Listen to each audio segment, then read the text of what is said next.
اللہ علیہ وسلم نے فرمایا قیامت اس وقت تک قائم نہیں ہوگی جب تک قحطان قبیلے سے ایک شخص نہ نکل آئے جو لوگوں کو اپنی لاٹھیوں سے ہانکے گا، یعنی اس کا لوگوں پہ زبردست کنٹرول ہوگا۔ تو قحطان یہ ابو الیمن، یمن کی نسل جس سے چلی ہے نا، یمنیوں کی، تو یمنیوں میں ایک شخص پیدا ہوگا وہ قرب قیامت میں۔ چلیں یہ تو دیکھو جو علامات ساعت ہیں نا، قیامت کی علامتیں، ان کے بارے میں جتنی بات ہمیں حدیث سے ملتی ہے ہم اتنی پیش گوئی کر سکتے ہیں، اس سے زیادہ احادیث کو جوڑ کر ایک نئی کتاب نہیں لکھ سکتے ہم، سمجھ رہے ہو؟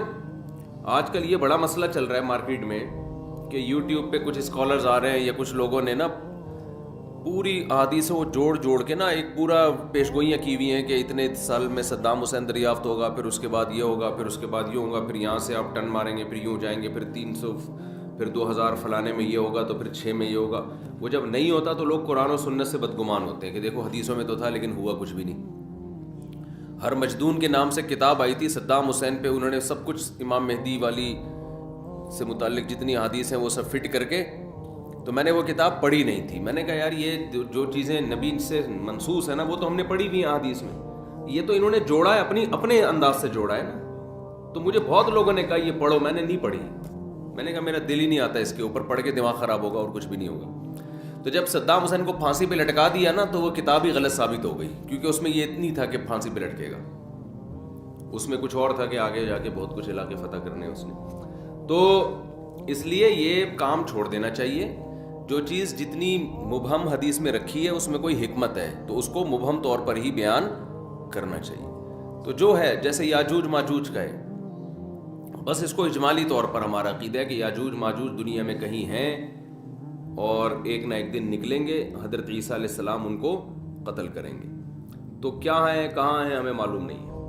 حضرت عیسیٰ ابن مریم نازل ہوں گے، ان کے بارے میں اتنی تفصیل جو ہمیں بتا دی گئی ہے، دمشق میں آئیں گے، ٹھیک ہے نا، مسجد کے مینار پہ اتریں گے، یہ بات ہمیں بتا دی گئی ہے۔ انہی کے دور میں امام مہدی بھی ہوں گے، امام مہدی ان کو نماز کے لیے آگے کریں گے، مگر وہ نماز کے لیے آگے نہیں بڑھیں گے۔ بس کس سن میں آئیں گے اس کا قرآن و سنت میں کوئی تذکرہ نہیں ملا، آئیں گے دمشق میں، صحیح ہے نا؟ نہیں میں نے کبھی نہیں کہا 2025 میں، تو وہ یہ سب چیزیں اپنی جگہ ہیں۔ باقی ہم نے جو فیصلے کرنے علامات ساعت کو دیکھ کے نہیں کرنے، ہم نے موجودہ حالات کو دیکھ کر جو گراؤنڈ ریئلٹی ہمیں جس سمت میں چلنے کا حکم دے رہی ہے ہم نے اس کے حساب سے فیصلے کرنے ہیں۔ سمجھتے ہو کہ نہیں سمجھتے؟ مثال کے طور پر ہوتا ہی کوئی بھی آدمی خروج کرنا شروع کر دیتا ہے اسٹیٹ کے خلاف، یا کہیں بھی کسی ملک میں دھماکے شروع کر دیتا ہے اور کہتا ہے اصل میں خراسان سے ایک لشکر نکلنے والا ہے، حدیث میں آتا ہے، تو میں اس لشکر کے لیے لشکر تیار کر رہا ہوں چھوٹا، تاکہ وہ بڑے لشکر میں ضم ہو جائے۔ یہ چل رہا ہے مارکیٹ میں۔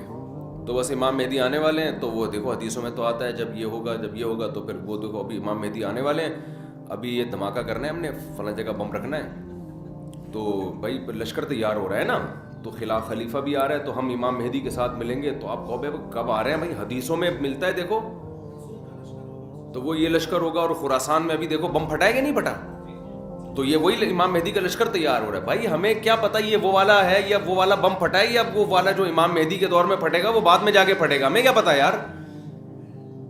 تو وہ جب اللہ نے جو کام کرنا ہے وہ اللہ کو کرنے دو، آپ اپنے حساب سے دیکھ کے چلو گے، سمجھتے ہو؟ تو لوگوں کی صلاحیتوں کو بہت ضائع کیا جاتا ہے، سمجھتے ہو؟ جب وہ ہوگا تو وہ اس کی علامات پوری بتائی گئی ہیں کہ جو ہے نا وہ پتہ چل جائے گا آپ کو۔ جیسے نبی صلی اللہ علیہ وسلم کی نبوت جب ظاہر ہوئی تو پہلے سے یہود و نصارہ انتظار کر رہے تھے نا نئے نبی کا، تو جب ایک پیغمبر ظاہر ہوئے اور آگے حضرت ابو ذر کا ایمان کا واقعہ آ رہا ہے، کیسے انہوں نے تلاش کیا نبی صلی اللہ علیہ وسلم کو اور علامات دیکھ کر کیسے اندازہ لگایا انہوں نے، تو وہ اللہ تعالیٰ پھر ایسے نہیں رکھتے کہ 2-4 آدمیوں پر، وہ پھر اللہ اس کو منوا کے چھوڑتے ہیں جب کوئی کسی شخصیت کو اللہ اوپر لانا چاہتے ہیں نا۔ تو پھر نبی صلی اللہ علیہ وسلم نے جب دعویٰ کیا تو آپ کی دعوت پھیلی ہے، آپ کے معجزے ظاہر ہوئے ہیں، پھر لوگ جوک در جوک ایمان لانا شروع ہوئے۔ تو حضرت مہدی کا بھی ایسا ہی ہوگا کہ ایسا نہیں ہوگا کہ وہ جناب جب ظاہر ہوں گے تو بس 4 آدمیوں کو پتہ ہوگا، جب وہ ظاہر ہوں گے تو اللہ نے ان کے ساتھ اتنے ان کے برحق ہونے کے دلائل رکھے ہوں گے کہ آپ کو کتابوں میں کی ضرورت نہیں رہے گی. وہ اظہر من الشمس، چڑھتے سورج کی طرح ان کے برحق ہونے کے دلائل اللہ ان کے بھی اور عیسیٰ ابن مریم کے بھی قائم کرے گا. یہ خبریں پوری دنیا میں پھیلیں گی، کوئی انکار نہیں کر سکے گا. سمجھتے ہو کہ نہیں سمجھتے؟ تو کیونکہ ان کے ساتھ پھر ساتھ دینا واجب ہوگا نا، تو پھر اللہ اپنے بندوں کو ایسے نہیں، جیسے عیسیٰ علیہ السلام نے جب نبوت کا دعویٰ کیا نا، یا حضرت مریم نے کہا کہ یہ ولد الزنا نہیں ہے معاذ اللہ، تو اللہ میاں نے ایسے ہی نہیں چھوڑ دیا. حضرت عیسیٰ ماں کی گود میں پورے یہودیوں کے مجمع کے سامنے بولے ہیں. وہ تواتر کے ساتھ پھر بنی اسرائیل میں خبر پھیلی ہے کہ بچہ ماں کی گود میں بولا ہے کہ میں انی عبداللہ آتانی الکتاب وجعلنی نبیا. تو اتنا تواتر کہ جس میں جھوٹ کا امکان ہی ختم ہو جائے. ایک آدمی نے نہیں کہا کہ میں نے بچے کو ماں کی گود میں بولتے ہوئے دیکھا ہے. پورے یہود کے بڑے بڑے جتنے بھی علماء صلحاء سارے اس مجمع میں موجود تھے، سب کے سامنے عیسیٰ ابن مریم نے گواہی دی ہے. اور پھر صرف اتنا بھی نہیں، اس کے بعد کنٹینیو مسلسل آپ کی نبوت کی شہادتیں ملتی رہی ہیں ان کو. تو اللہ تعالیٰ پھر تبھی تو دیکھو یہ جو آج یورپ میں اتنا گوروں نے حکومت کی ہے نا اتنی بڑی دنیا پر، تو یہ کیا تھا؟ یہ عیسائیت کی بیس پہ ریاستیں خلافتیں قائم ہوئی نا. آج جو پورا یورپ ہے، یہاں جب گورے آئے انہوں نے مذہب کو نکال دیا، تو یہ ان کی حکومتیں مذہب کی بیس پہ ہی تو قائم ہوئی تھیں کہ پیچھے ایک پیغمبر کا نام استعمال کیا نا انہوں نے، عیسیٰ ابن مریم کا. یار رہنے دو. دیکھو دنیا میں اتنے بڑی پاورفل ریاست قائم کرنا، اس کے لیے ٹھیک ٹھاک قربانی چاہیے. بے تحاشا گاجر مولی کی طرح کٹے ہوں گے. تو اس کٹنے کے پیچھے ایک سچے پیغمبر کی موٹیویشن تو ہو سکتی ہے، بغیر اس موٹیویشن کے کوئی نہیں کٹتا اس طریقے سے. تو یہ عیسیٰ ابن مریم کا نام تھا جس کی بیس پر عیسائیت نے دنیا میں راج کیا ہے، ورنہ یہ نہ بنتا. یہ آج پورا لندن اور یہ فرانس اور یہ جتنے بھی یورپ کے کنٹریز ہیں، اور اس کے لیے تو ہمارے ریاستیں بھی انہی کے ہاتھ میں تھی نا، اتنے پھیلے دنیا میں. ماضی کی بات کر رہا ہوں. تو یہ سارا اس کے پیچھے تو یہ موٹیویشن اتنی بڑی انسانیت کو مل کیسے گئی؟ تو وہ اخبار متواترہ سے ملتی ہے، اخبار آحاد سے نہیں ملتی. یعنی لاکھوں لوگ بیان کر رہے ہوتے ہیں، ہم نے اپنی آنکھوں سے دیکھا ہے حضرت عیسیٰ کی تعلیمات بھی اور ان کی سیرت بھی. اس کے بعد جا کے لوگ، جیسے نبی صلی اللہ علیہ وسلم کا تھا، تو اس کے بعد جب اسلام آیا تو پھر وہ کتنی بڑی بڑی ریاستوں سے تھوڑے تھوڑے مسلمانوں کی جنگیں ہوئی ہیں. تو وہ کیوں فتح ہوئی؟ ان کے پیچھے رسول اللہ صلی اللہ علیہ وسلم کی شخصیت تھی، تو لوگ ان پر ایمان لے کر آئے. تو یہ ایمان اتنا پاورفل تھا کہ یہ دو چار خبروں والا ایمان نہیں تھا. ہزاروں لوگوں نے آپ کی سیرت کو دیکھا، پھر لاکھوں نے اس کو نقل کیا. تو وہ جو موٹیویشن ملی اس سے پوری، یہ پہلے بنو امیہ کی خلافت، اندلس کی خلافت، بنو عباس کی خلافت، پھر خلافت عثمانیہ، یہ ساری چیزیں سمجھتا ہے کہ نہیں سمجھتا؟ اور آج بھی جو جنگیں ہو رہی ہیں، اگر مسلمان زندہ باقی رہ گئے ہیں تھوڑے سے، تو اس کے پیچھے مذہب کی موٹیویشن ہے.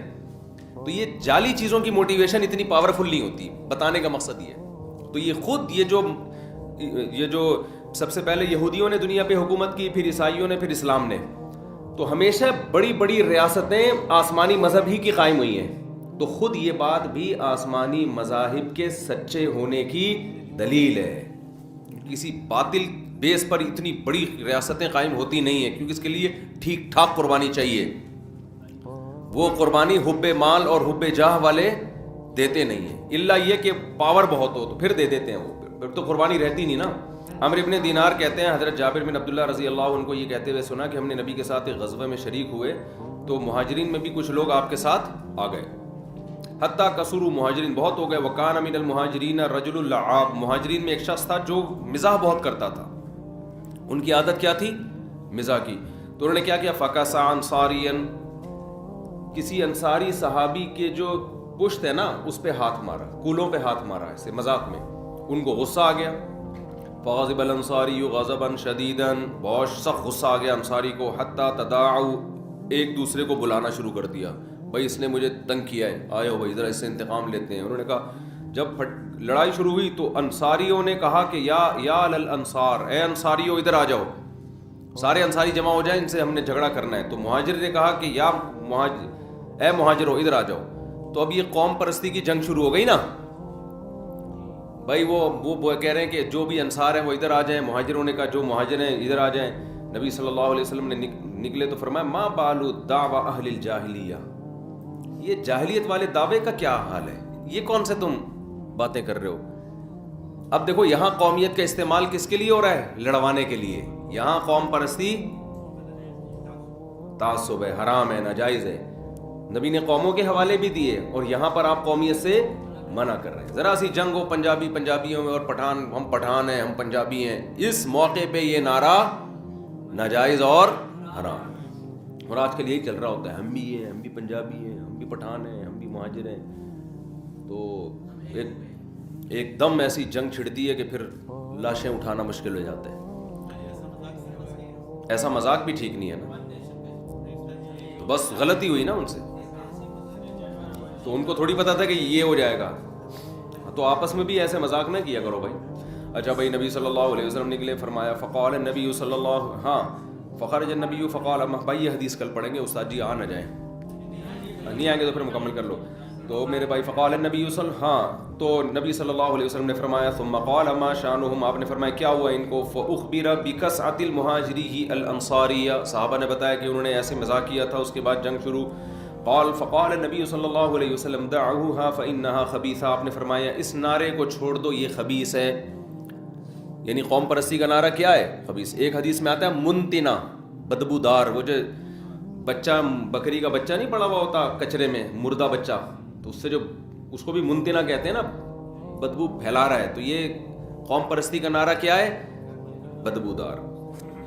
وقال عبداللہ بن ابی بن سلول، عبداللہ بن ابی بن سلول منافق کو موقع مل گیا. یہ خود بھی انصار میں سے تھا. اس کو موقع مل گیا، بھائی اس جنگ کو تھوڑا کیا کرو، تھوڑا بھڑکاؤ یار، آگ لگاؤ، اس میں آگ لگاؤ.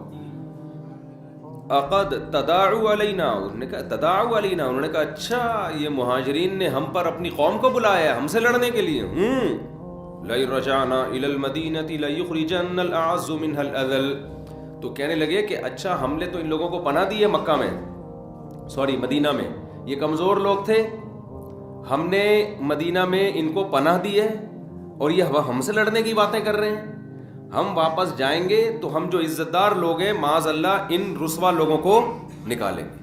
یہ وہی نعرہ ہے جو ایک سیاسی لیڈر نے نہیں کچھ دن پہلے ایم کیو ایم کے بارے میں لگا دیا تھا کہ یہ ہندوستان سے لوٹے پھوٹے آئے تھے تو ہم جو ہے نا ان کا تو کوئی پرسان حال نہیں تھا. تو اس وقت بڑا کراچی میں پھر فساد شروع ہو گیا تھا. لیکن وہ فساد بھی وہ کیا ہوا، اس کا جملہ اس کی ذات تک تھا نا، اس نے پوری قوم کی نمائندگی میں تو نہیں کہا. فسادی لوگوں نے اس کو پوری قوم کی نمائندگی سمجھ کے پوری قوم کے خلاف تقریریں شروع کر دی.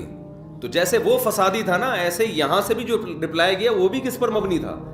بھائی اس نے پوری قوم کی نمائندگی میں تھوڑی کہا تھا، یہ ایک آدمی کا تھا نا، آپ اس کے خلاف بولتے. لیکن جو رپلائی گیا ہے وہ پوری قوم کے خلاف گیا. تو یہ شرارتی لوگ ہوتے ہیں اور ہم جیسے بے وقوف ان احمقوں کے پیچھے چل رہے ہوتے ہیں کہ ہاں ہمارے لیڈر نے ماشاءاللہ بڑی خاندانی بات کی، ہم سب اس کا ساتھ دیں گے. وہ بھی گدھا تھا جس نے یہ بیان دیا تھا، اور جس نے پوری قوم کو اس بیس پر رپلائی کیا وہ اس سے بڑا گدھا تھا. تو دونوں گدھے ایک جیسے تھے. تو ہم پڑھے لکھے اگر ہیں تو ہمیں ان گدھوں کو فالو نہیں کرنا. تو عبداللہ بن ابی بن سلول نے فوراً اس سے فائدہ اٹھا کے کہا کہ اچھا یہ لوگ تو کمتر لوگ تھے، ہمارے پاس آئے تھے لٹے پٹے، اور ہم واپس جا کے ان کو نکالیں گے. تو حضرت عمر کھڑے ہو گئے. حضرت عمر نے عرض کیا یا رسول اللہ. حضرت عمر کا وہی اسٹائل تھا جو ہمیشہ سے رہا. حضرت عمر نے فرمایا لئن رجعنا، جب اس نے کہا تو حضرت عمر نے فرمایا الا تقتلوا هذا الخبيث. صحیح ہے نا. اب دیکھو حضرت عمر نے سارے انصار کو برا نہیں کہا، یہ خوب سمجھو. هذا الخبيث خاص اس کی طرف اشارہ کر کے کہ یا رسول اللہ، دو روایتیں، ایک میں کہ آپ اس کو قتل کیوں نہیں کرتے، یا آپ مجھے اجازت دیں میں اس کی گردن اڑا دوں اس کی. یہ نہیں کہا کہ یہ انصار ایسے ہیں، یہ یوں ہیں، تو فلانا ہے، تو ہماری وجہ سے ان کو اسلام ملا ہے اور ہماری وجہ سے ان کو بھی تو فتوحات مل رہی ہیں. تو یہ سب نہیں کہا حضرت عمر نے. حضرت عمر نے خاص اس شخص کے بارے میں کہا کہ یہ فتنہ پھیلا رہا ہے، تو یا رسول اللہ آپ مجھے اجازت دیں میں اس کو قتل کر دوں اور اس خبیث کو قتل کر دوں. تو نبی نے فرمایا لا یتحدث الناس انه كان يقتل اصحابه. نا اگر ان کو قتل کر دیا، مجھے بھی پتہ یہ نالائق شرارتی ہے، تو لوگ کہیں گے اگر میں نے قتل کر دیا، لوگ کہیں گے کہ محمد صلی اللہ علیہ وسلم اپنے ساتھیوں کو بھی قتل کر دیتے ہیں. کس قدر بہترین سیاست ہے دیکھو کہ بھائی جو غیر مسلم ہے نا وہ اپنے آپ کو اسلام میں محفوظ نہیں سمجھیں گے. وہ سمجھیں گے بھائی یہ انہی کا کلمہ پڑھتا ہے، انہی کے ساتھ جنگوں میں گیا ہے، اور کوئی بات پتہ نہیں کیا ہوئی اور گردن اڑا دی، تو ہم بھی جائیں گے، تو ایسا نہ ہو بات بات پہ ہماری بھی گردن اڑائی جائیں. کتنا بڑا فسادی تھا، لیکن اس کے باوجود آخر دم تک نبی صلی اللہ علیہ وسلم نے اس بیس پہ قتل نہیں کیا کہ قوم پرستی کی جنگ بھی چھڑ سکتی ہے اس سے. اور دوسرا کیا ہوگا کہ جو مشرکین ہیں وہ اسلام میں ان کا داخلہ بھی رک سکتا ہے. تو یہ اس سے پتہ چلتا ہے کہ ہمیشہ جب بھی آپ کوئی فیصلہ کریں تو دو بڑی مصیبتوں میں سے چھوٹی مصیبت کو اختیار کرنا چاہیے. ہمارے ہاں جو جذباتی فیصلے ہوتے ہیں ان میں ہم یہ دیکھتے ہیں کہ یہ کام غلط ہو رہا ہے لہذا اس کو فوراً ٹھیک ہونا چاہیے. یہ نہیں سوچتے کہ اس کو ٹھیک کرنے کے چکر میں 4-6 جو ٹھیک کام ہے وہ بھی الٹے ہو جائیں گے. تو یہ زندگی کے ہر پہلو میں الحمدللہ ہمارا فیصلوں کی بنا یہی ہوتی ہے کہ بس یہ غلط ہے تو اس کو ٹھیک کر دو. جذباتی پن. جیسے میرا ایک بیان ہے کہ فرانس کا بائیکاٹ کرو نا، فرانس کی مصنوعات کا. میں نے پھر اس بیان سے رجوع کیا. استاد صاحب سے میں نے پہلے ایک بیان دیا تھا، فرانس میں گستاخی کے خاکے آئے تھے نا، تو میں نے اس بیان سے میں نے استاد صاحب سے کہا کہ ہم نے فرانس کے تو بائیکاٹ کرنا چاہیے، گستاخی کی ہے انہوں نے وغیرہ وغیرہ، ان کی مصنوعات کا بائیکاٹ کرنا چاہیے. میں نے بیان بھی دے دیا، وہ بیان چل بھی رہا ہے. تو میں نے استاد صاحب سے مشورہ دیا کہ اس کو بائیکاٹ کو ہمیں پھیلانا چاہیے. استاد صاحب نے کہا کہ دیکھو ہم نے فرانس کا بائیکاٹ کیا نا، اتنا بڑا نقصان نہیں ہے. یہ سوچو فرانس نے ہمارا بائیکاٹ کر لیا تو کیا ہوگا. تو مجھے وہ بھینس والا لطیفہ یاد آیا کہ ایک آدمی نے بھینس کو جمال گوٹا کھلانا تھا. جمال گوٹا پائپ کے اندر رکھ کر طریقہ یہ تھا کہ بھینس کے منہ میں پائپ رکھ کے ادھر سے پھونک مارے. تو ہوا یہ کہ یہ اس کے پھونک مارنے سے پہلے بھینس نے پھونک مار دی، وہ سارا جمال گوٹا اس کے پیٹ میں اور یہ مر گیا. تو یہ بھی دیکھو کہ تم بھینس کے منہ میں پائپ رکھ کے پھونک مار رہے ہو، اگر اس نے پھونک ماری تو تم افورڈ کر سکتے ہو کہ نہیں کر سکتے. تو استاد صاحب نے فرمایا کہ یہ جو ہم بائیکاٹ کی مہم چلاتے ہیں اس میں یہ بھی دیکھا جائے گا کہ اگر انہوں نے ہمارا بائیکاٹ کر دیا ہم تو ویسے ہی معاشی بحران کا شکار ہیں. اگر یہ یورپ نے، امریکہ نے، ان لوگوں نے مل کے ہمارا بائیکاٹ کرنا شروع کر دیا تو ہم اس سے بھی جائیں گے جو اس حالت میں. تو استاد صاحب نے فرمایا میں یقینی طور پہ نہیں کہہ رہا کہ اس کے سائیڈ افیکٹ کیا ہیں، لیکن جب تک آپ نے اس کے سائیڈ افیکٹ پہ آپ پوری طرح غور نہ کرو آپ کو بیان داغنے کی اجازت نہیں ہے. اس کے بعد سے میں پھر بیان دے ہی نہیں رہا. یہ بڑی بصیرت کی بات ہے.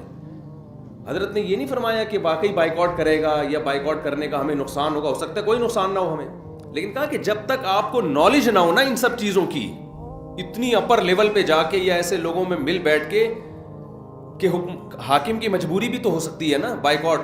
ہم تو کہہ رہے ہیں فرانس کے سفیر کو نکال دو بھائی. آپ اس سیٹ پہ جا کے بیٹھو گے تو آپ کو پتا چلے گا کہ میرے اندر نکالنے کا دم ہے بھی کہ نہیں ہے. نکال دیا تو میں افورڈ کر سکتا ہوں کہ نہیں کر سکتا.